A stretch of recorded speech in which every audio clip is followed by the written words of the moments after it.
واعلموا أنما غنمتم من شيء فأن لله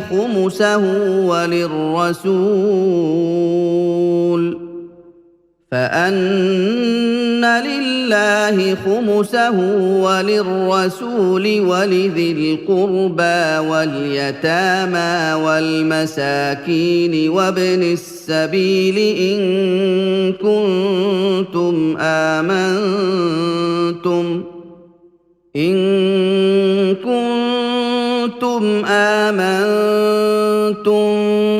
بالله وما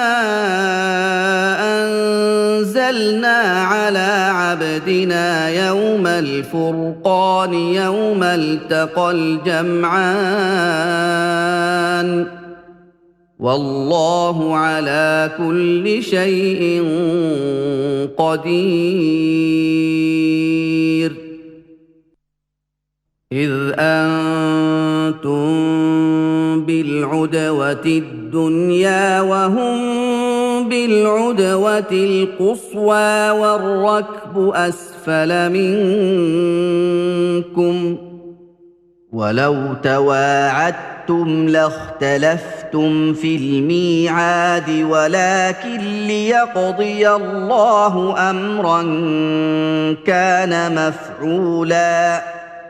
ولكن ليقضي الله أمرا كان مفعولا ليهلك من هلك عن بينة ويحيى من حي عن بينة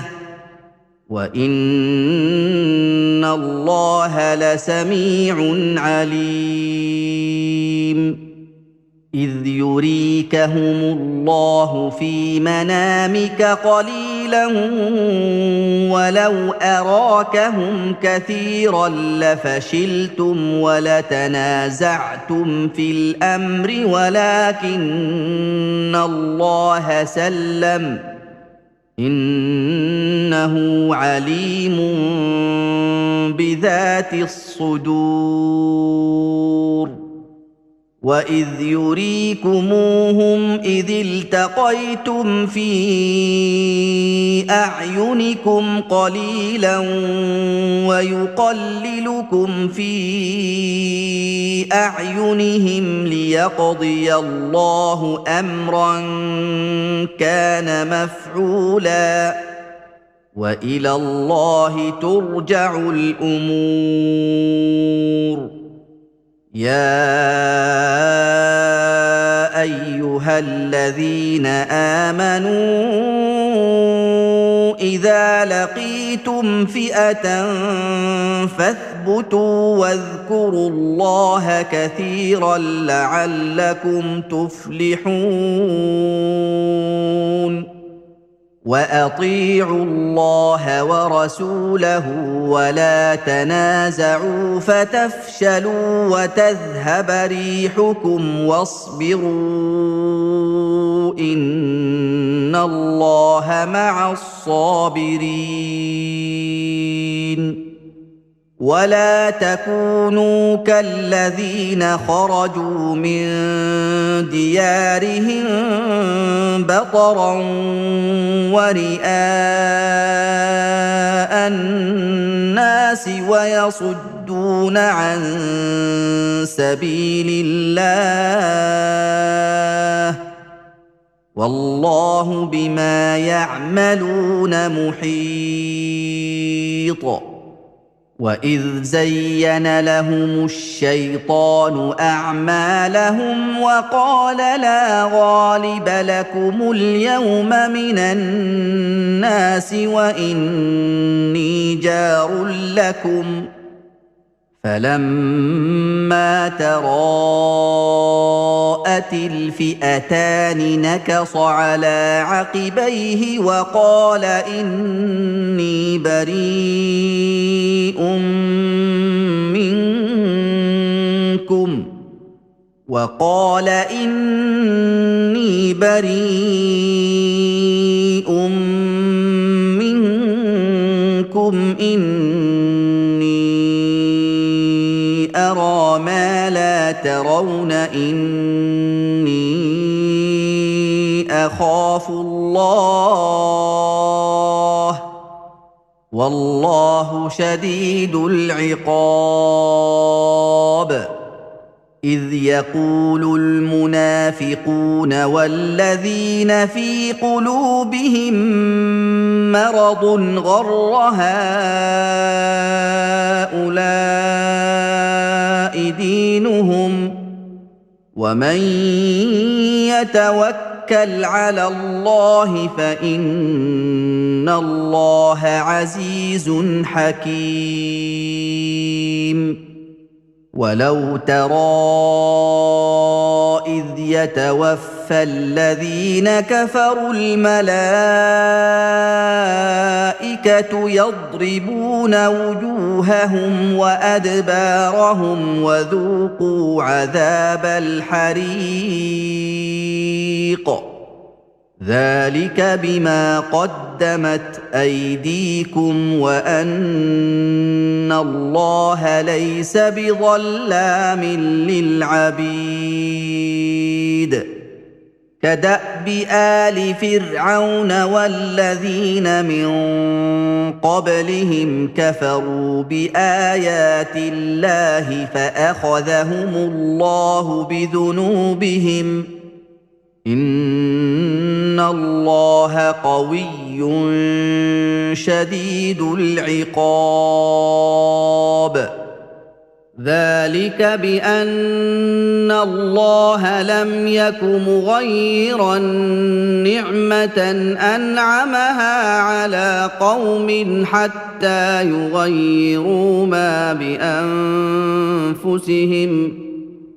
حتى يغيروا ما بأنفسهم وأن الله سميع عليم كدأب آل فرعون والذين من قبلهم كذبوا بآيات ربهم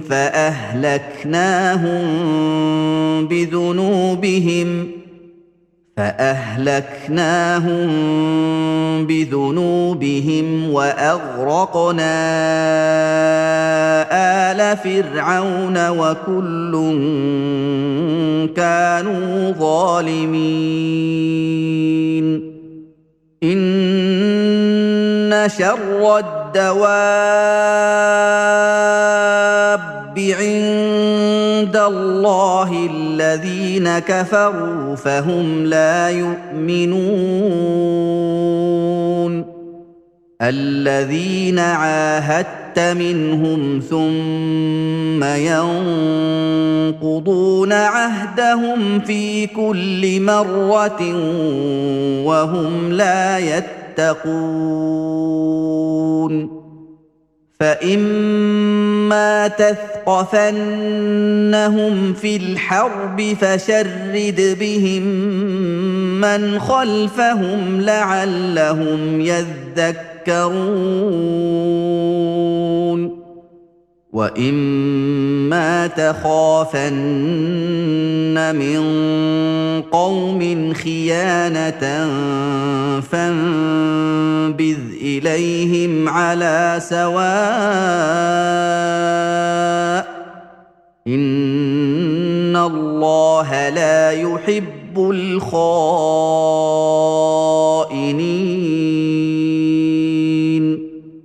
ولا يحسبن الذين كفروا سبقوا إنهم لا يعجزون وأعدوا لهم ما استطعتم من قوة ومن رباط الخيل ترهبون به عدو الله وعدوكم وآخرين من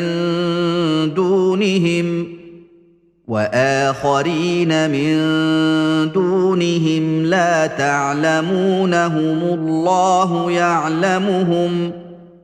وما تنفقوا من شيء في سبيل الله يوفى اليكم وانتم لا تظلمون وان جنحوا للسلم فاجنح لها وتوكل على الله إنه هو السميع العليم وإن يريدوا أن يخدعوك فإن حسبك الله هو الذي أيدك بنصره وبالمؤمنين وألف بين قلوبهم لو أنفقت ما في الأرض جميعا ما ألفت بين قلوبهم ولكن الله ألف بينهم إنه عزيز حكيم يا أيها النبي حسبك الله ومن اتبعك من المؤمنين يا أيها النبي حرض المؤمنين على القتال إن يكن منكم 20 صابرون يغلبوا 200 وإن يكن منكم 100 يغلبوا 1000 من الذين كفروا بأنهم قوم لا يفقهون الآن خفف الله عنكم وعلم أن فيكم ضعفا فإن يكن منكم 100 صابرة يغلبوا 200 وإن يكن منكم 1000 يغلبوا 2000 بإذن الله والله مع الصابرين ما كان لنبي أن يكون له أسرى حتى يثخن في الأرض تريدون عرض الدنيا والله يريد الآخرة والله عزيز حكيم لولا كتاب من الله سبق لمسكم فيما أخذتم عذاب عظيم فكلوا مما غنمتم حلالا طيبا واتقوا الله إن الله غفور رحيم يا أيها النبي قل لمن في أيديكم من الأسرى إن يعلم الله في قلوبكم خيرا إن يعلم الله في قلوبكم خيرا يؤتكم خيرا مما أخذ منكم ويغفر لكم والله غفور رحيم وإن يريدوا خيانتك فقد خانوا الله من قبل فأمكن منهم والله عليم حكيم إن الذين آمنوا وهاجروا وجاهدوا بأموالهم وأنفسهم في سبيل الله والذين آووا ونصروا أولئك بعضهم أولياء بعض والذين آمنوا ولم يهاجروا ما لكم من ولايتهم من شيء حتى يهاجروا وإن استنصروكم في الدين فعليكم النصر إلا على قوم بينكم وبينهم ميثاق والله بما تعملون بصير والذين كفروا بعضهم أولياء بعض إلا تفعلوه تكن فتنة في الأرض وفساد كبير والذين آمنوا وهاجروا وجاهدوا في سبيل الله والذين آووا ونصروا أولئك هم المؤمنون حقا لهم مغفرة ورزق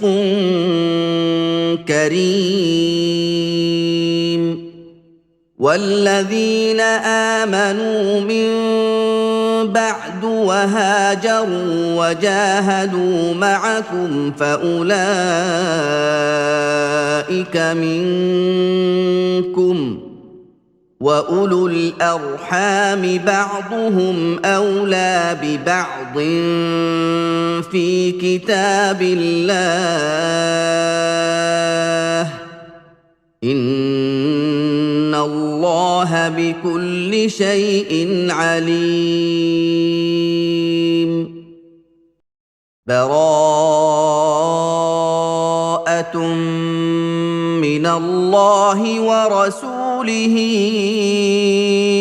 إلى الذين عاهدتم من المشركين فسيحوا في الأرض 4 أشهر واعلموا أنكم غير معجز الله وأن الله مخزي الكافرين وأذان من الله ورسوله إلى الناس يوم الحج الأكبر أن الله بريء من المشركين ورسوله فإن تبتم فهو خير لكم وإن توليتم فاعلموا أنكم غير معجز الله وبشر الذين كفروا بعذاب أليم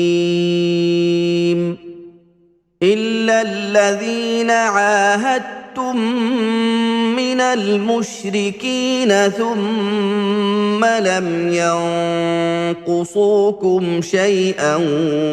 ولم يظاهروا عليكم أحدا فأتموا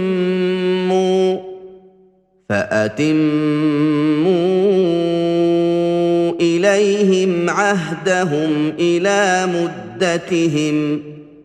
إن الله يحب المتقين فإذا انسلخ الأشهر الحرم فاقتلوا المشركين حيث وجدتموهم وخذوهم واحصروهم واقعدوا لهم كل مرصد فإن تابوا وأقاموا الصلاة وآتوا الزكاة فخلوا سبيلهم إن الله غفور رحيم وإن أحد من المشركين استجارك فأجره حتى يسمع كلام الله ثم أبلغه مأمنه ذلك بأنهم قوم لا يعلمون كيف يكون للمشركين عهد عند الله وعند رسوله إلا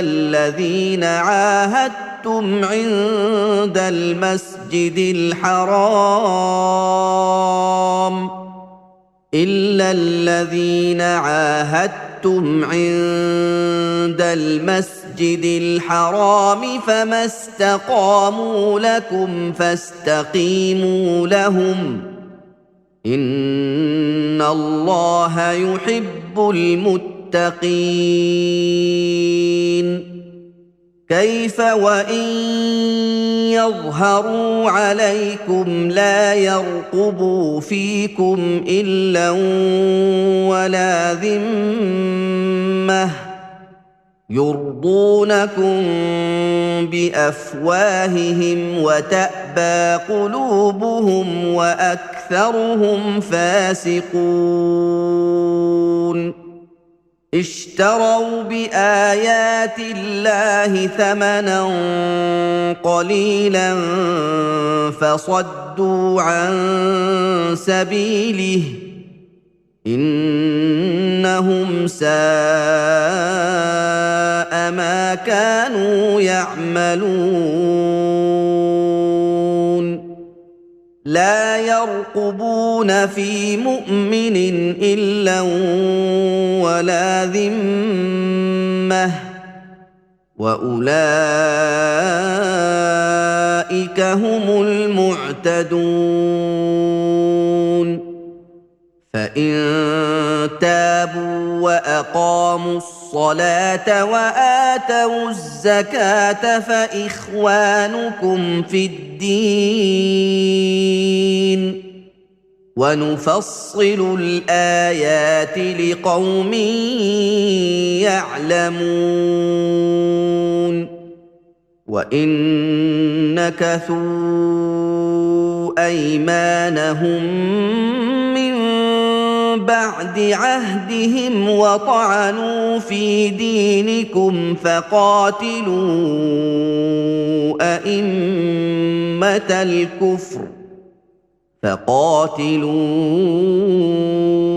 أئمة الكفر إنهم لا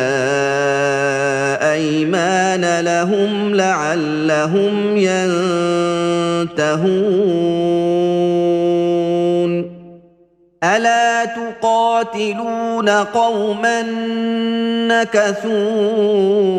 أيمانهم وهموا بإخراج الرسول وهم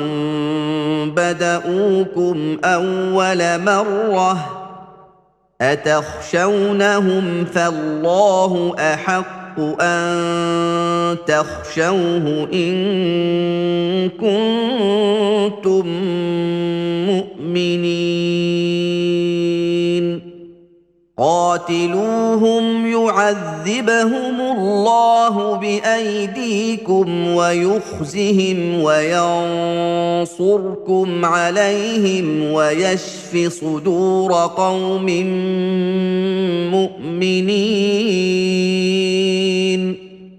ويذهب غيظ قلوبهم ويتوب الله على من يشاء والله عليم حكيم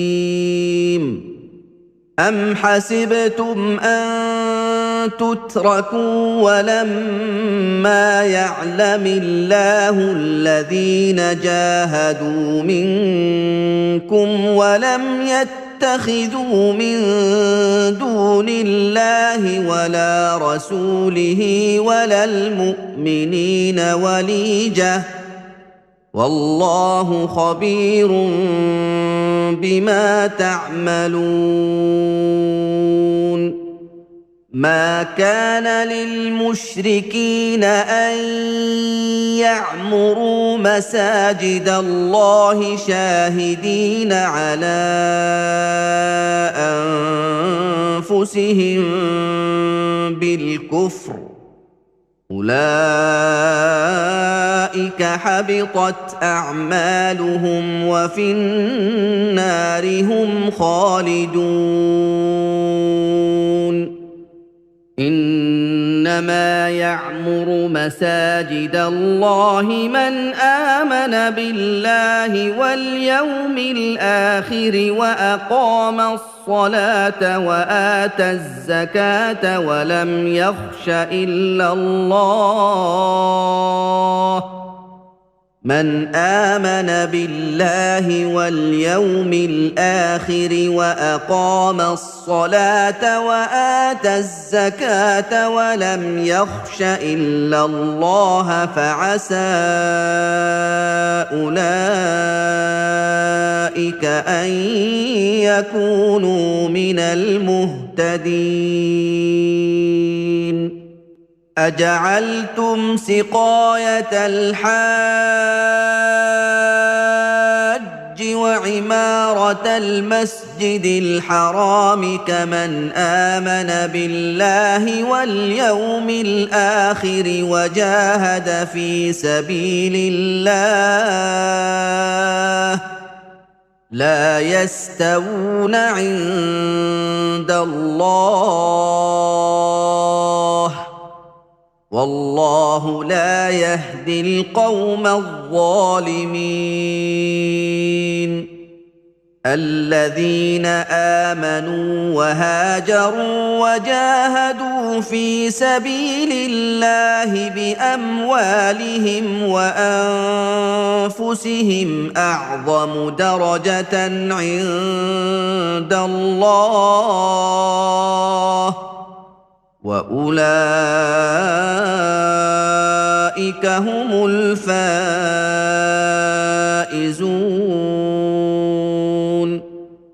يبشرهم ربهم برحمة منه ورضوان وجنات لهم فيها نعيم مقيم خالدين فيها أبدا إن الله عنده أجر عظيم يا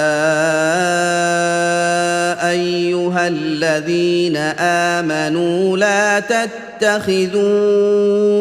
آباءكم آباءكم وإخوانكم أولياء لا تتخذوا آباءكم وإخوانكم أولياء إن استحبوا الكفر على الإيمان ومن يتولهم منكم فأولئك هم الظالمون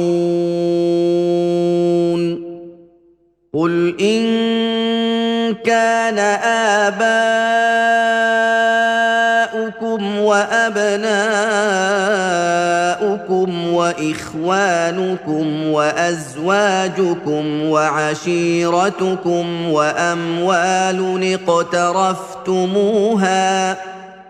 وأموال اقترفتموها وتجارة تخشون كسادها ومساكن ترضونها أحب إليكم من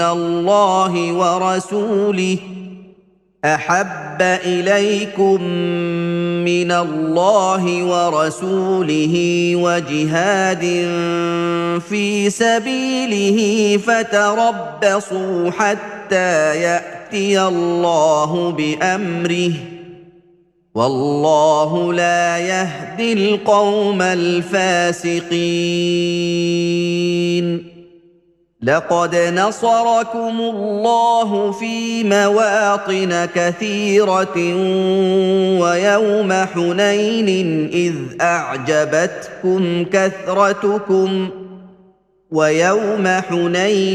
إذ أعجبتكم كثرتكم فلم تغن عنكم شيئا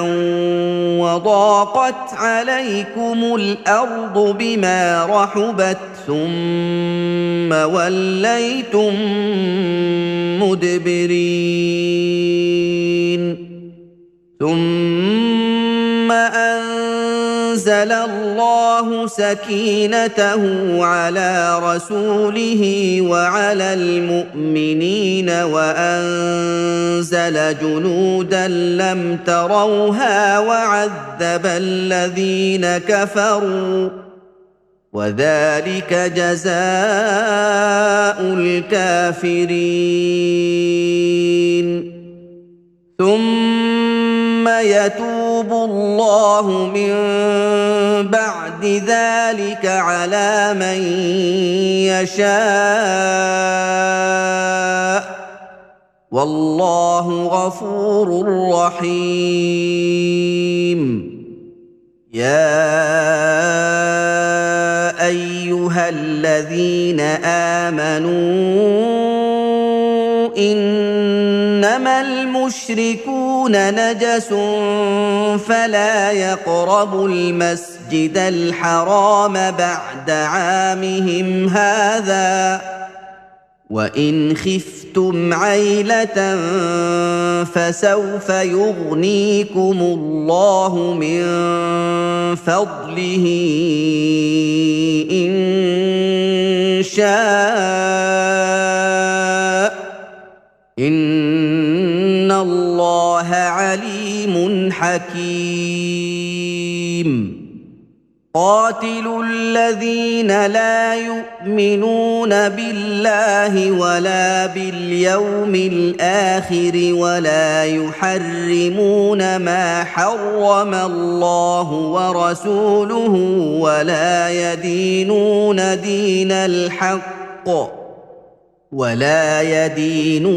دين الحق من الذين أوتوا الكتاب حتى يعطوا الجزية عن يد وهم صاغرون وقالت اليهود عزير ابن الله وقالت النصارى المسيح ابن الله ذلك قولهم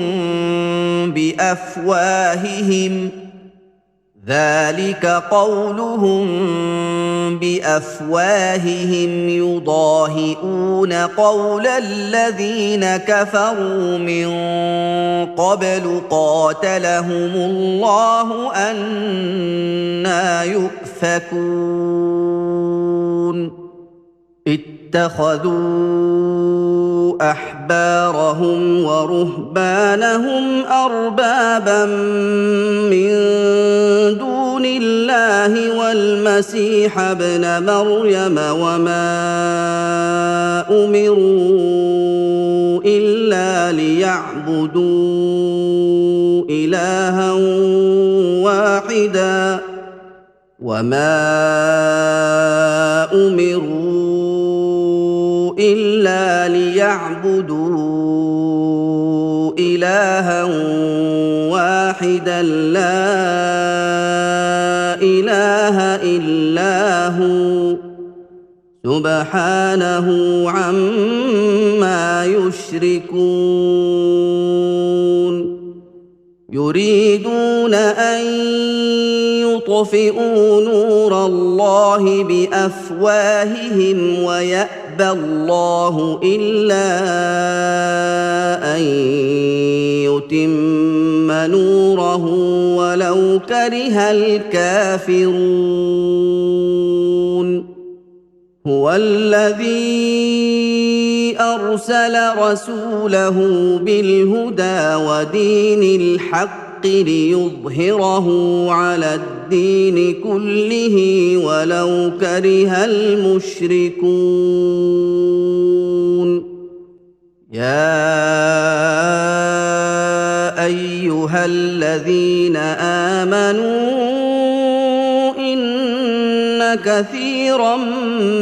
من الاحبار والرهبان ليأكلون أموال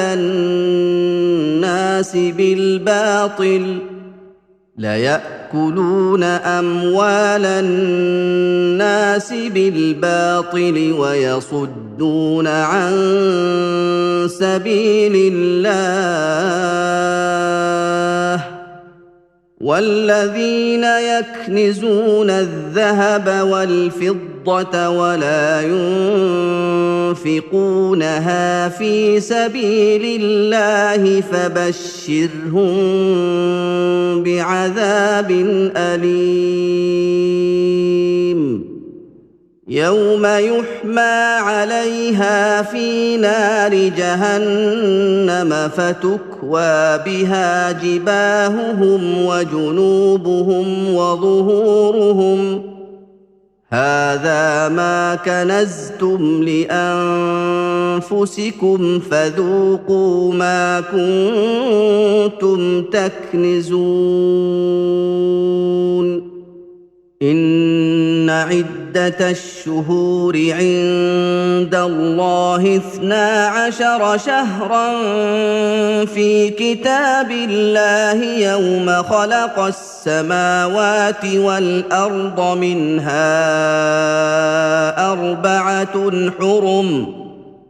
ذلك الدين القيم فلا تظلموا فيهن أنفسكم وقاتلوا المشركين كافة كما يقاتلونكم كافة واعلموا أن الله مع المتقين إنما النسيء زيادة في الكفر يضل به الذين كفروا يحلونه عاما ويحرمونه عاما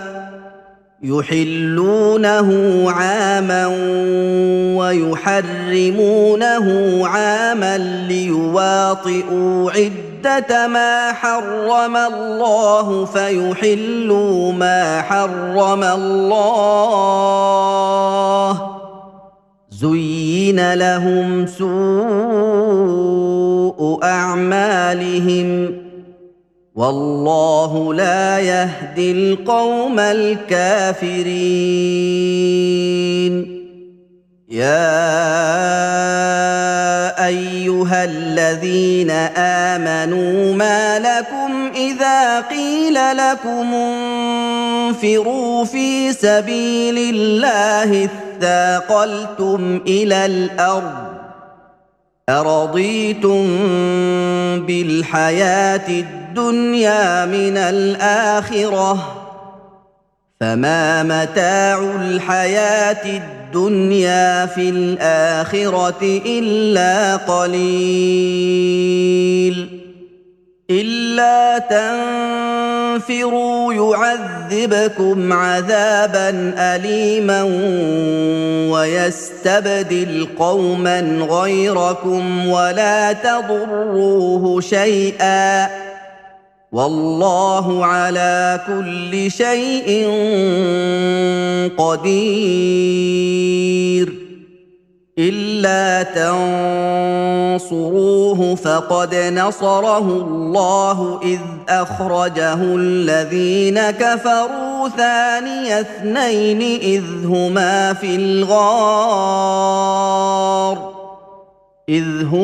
في الغار إذ يقول لصاحبه لا تحزن إن الله معنا فأنزل الله سكينته عليه وأيده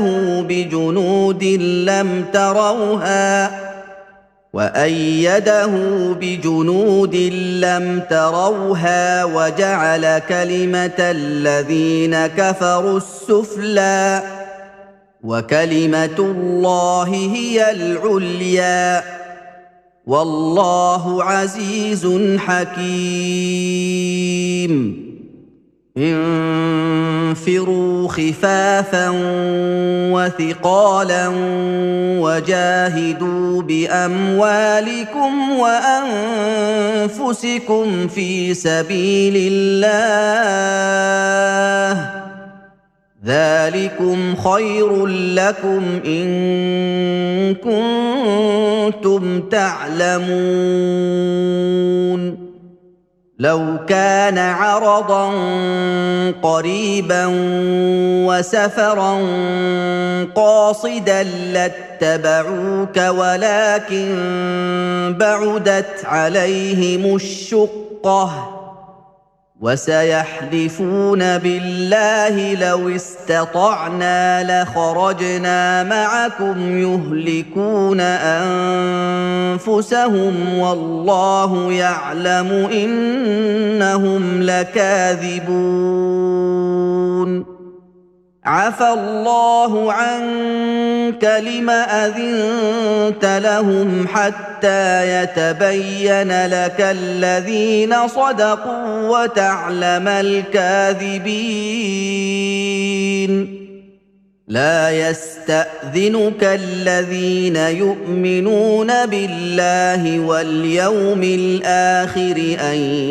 يجاهدوا بأموالهم وأنفسهم والله عليم بالمتقين إنما يستأذنك الذين لا يؤمنون بالله واليوم الآخر وارتابت قلوبهم فهم في ريبهم يترددون ولو أرادوا الخروج لأعدوا له عدة ولكن كره الله بعاثهم فثبطهم وقيل اقعدوا مع القاعدين لو خرجوا فيكم ما زادوكم إلا خبالا ولأوضعوا خلالكم يبغونكم الفتنة وفيكم سماعون لهم والله عليم بالظالمين لقد ابتغوا الفتنة من قبل وقلبوا لك الأمور حتى جاء الحق وظهر أمر الله وهم كارهون ومنهم من يقول ائذن لي ولا تفتني ألا في الفتنة سقطوا وإن جهنم لمحيطة بالكافرين إن تصبك حسنة تسؤهم وإن تصبك مصيبة يقولوا قد أخذنا أمرنا من قبل ويتولوا وهم فرحون قل لن يصيبنا إلا ما كتب الله لنا هو مولانا وعلى الله فليتوكل المؤمنون قل هل تربصون بنا إلا إحدى الحسنيين ونحن نتربص بكم أن يصيبكم الله بعذاب من عنده ونحن نتربص بكم أن يصيبكم الله بعذاب من عنده أو بأيدينا فتربصوا إنا معكم متربصون قل أنفقوا طوعا أو كرها لن يتقبل منكم إنكم كنتم قوما فاسقين وما منعهم أن تقبل منهم نفقاتهم إلا أنهم كفروا بالله وبرسوله ولا يأتون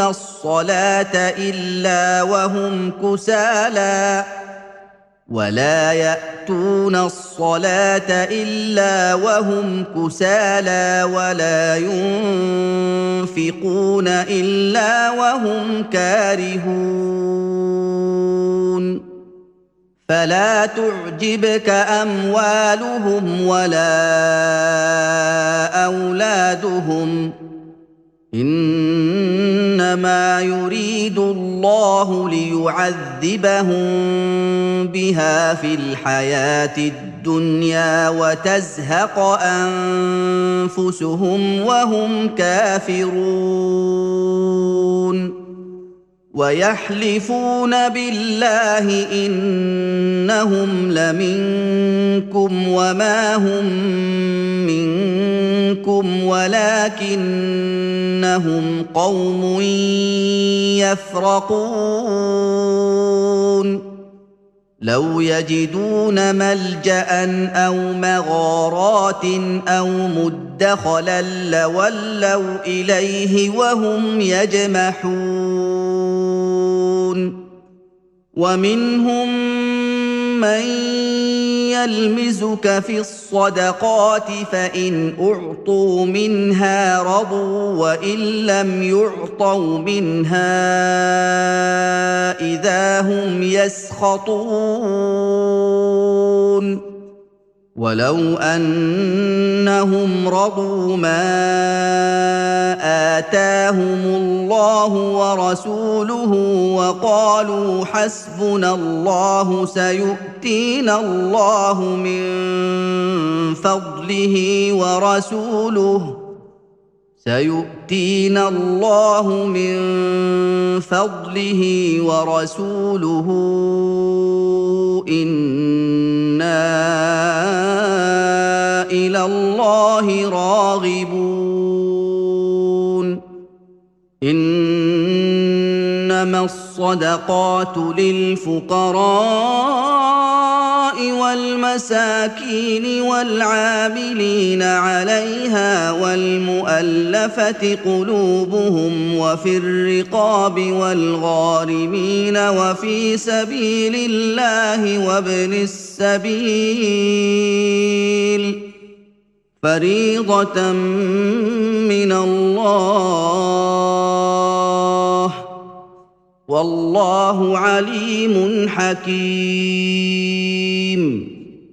ومنهم الذين يؤذون النبي ويقولون هو أذن قل أذن خير لكم يؤمن بالله ويؤمن للمؤمنين ورحمة للذين آمنوا منكم والذين يؤذون رسول الله لهم عذاب أليم يحلفون بالله لكم ليرضوكم والله ورسوله أحق أن يرضوه إن كانوا مؤمنين ألم يعلموا أنه من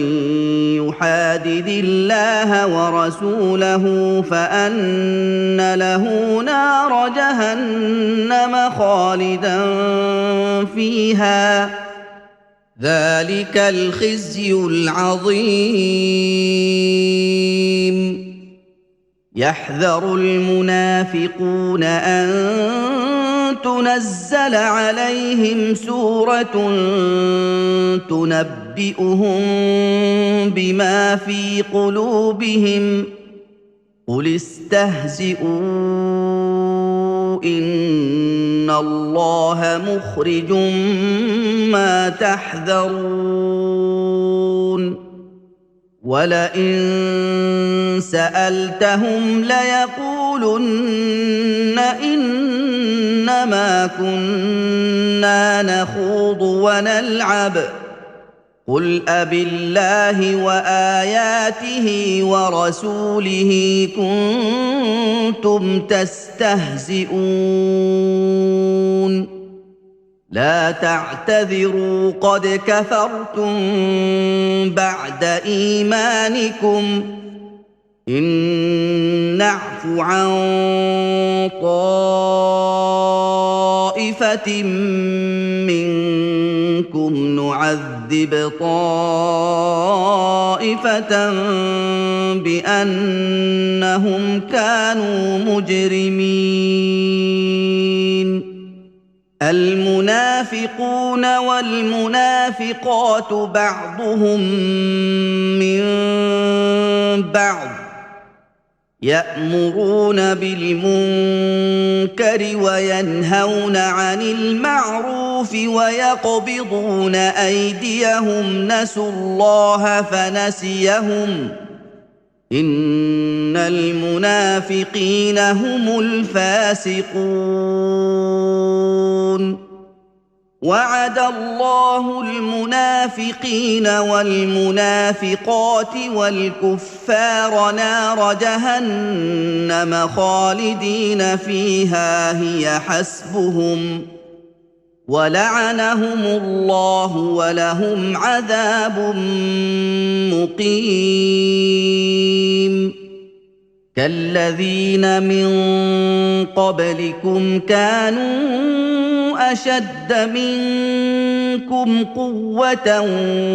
وأكثر أموالا وأولادا فاستمتعوا فاستمتعوا بخلاقهم فاستمتعتم بخلاقكم كما استمتع الذين من قبلكم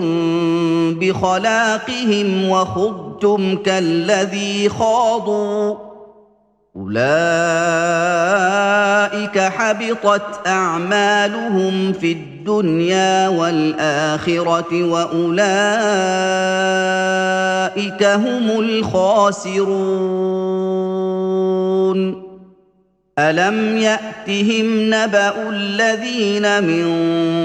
قبلهم قوم نوح وعاد وثمود وقوم إبراهيم وأصحاب مدين والمؤتفكات أتتهم رسلهم بالبينات فما كان الله ليظلمهم ولكن كانوا أنفسهم يظلمون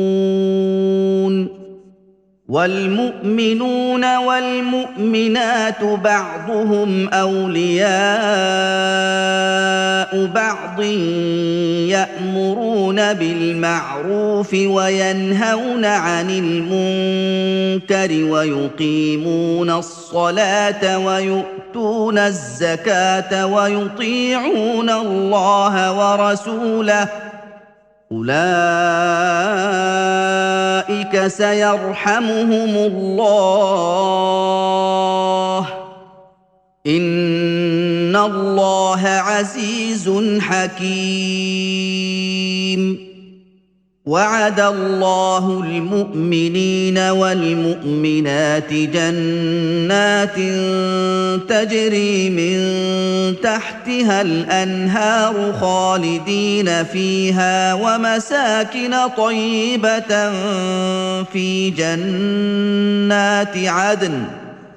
ورضوان من الله أكبر ذلك هو الفوز العظيم يا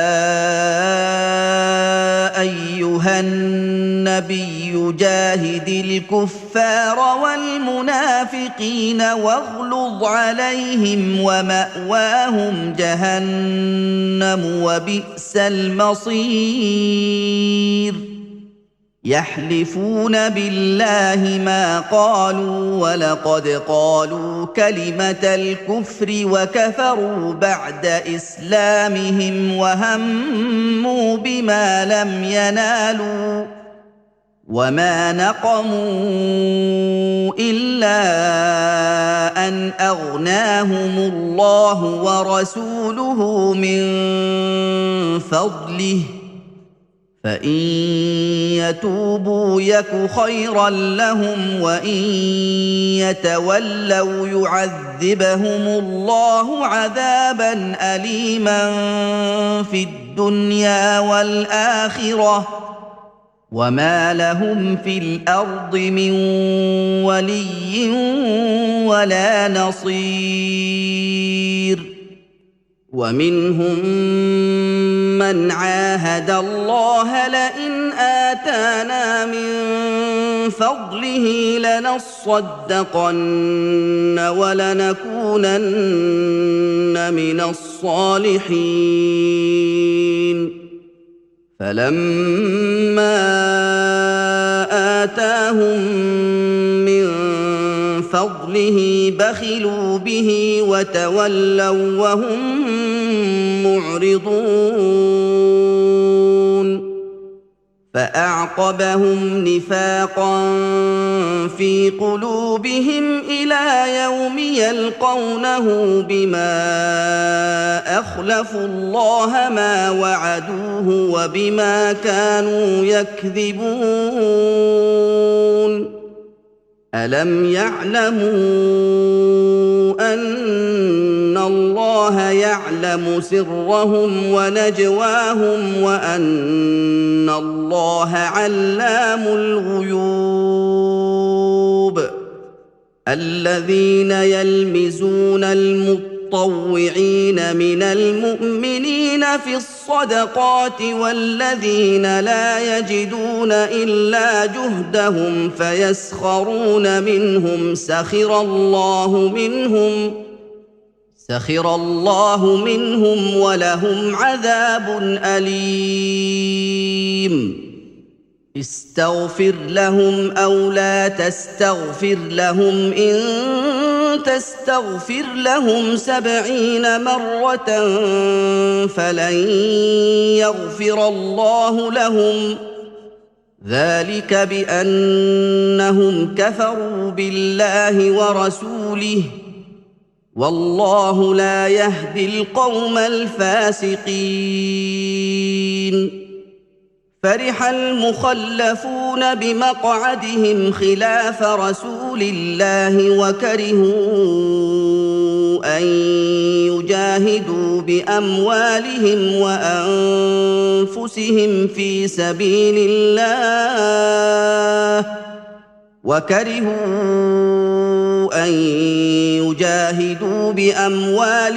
وأنفسهم في سبيل الله وقالوا لا تنفروا في الحر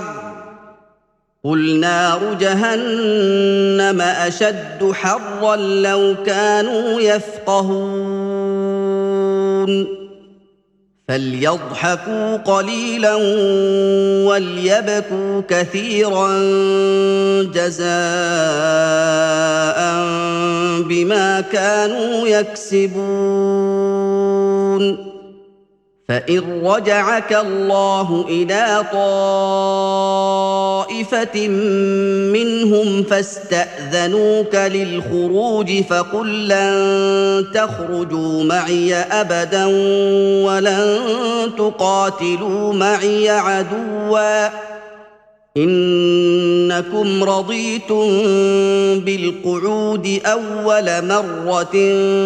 فاقعدوا مع الخالفين ولا تصل على أحد منهم مات أبدا ولا تقم على قبره إنهم كفروا بالله ورسوله وماتوا وهم فاسقون ولا تعجبك أموالهم وأولادهم إنما يريد الله أن يعذبهم بها في الدنيا وتزهق أنفسهم وهم كافرون وإذا أنزلت سورة أن آمنوا بالله وجاهدوا مع رسوله استأذنك أولو الطول منهم وقالوا ذرنا نكن مع القاعدين رضوا بأن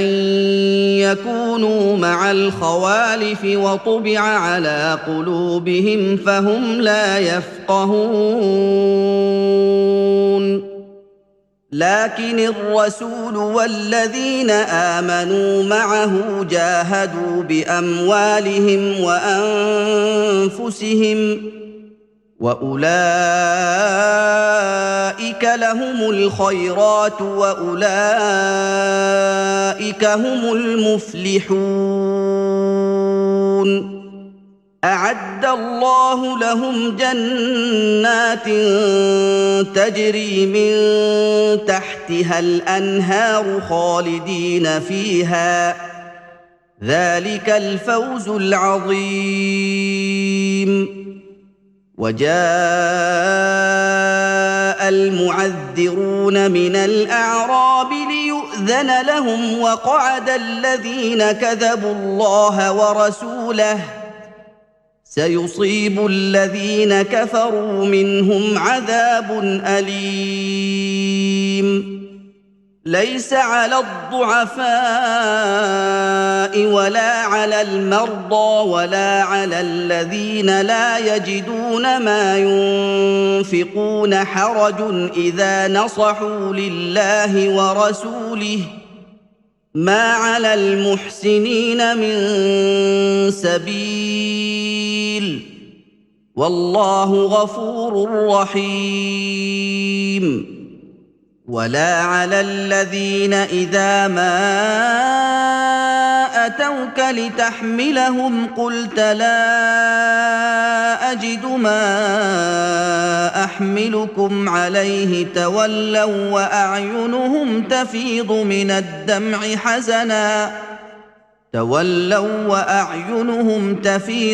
الدمع حزنا ألا يجدوا ما ينفقون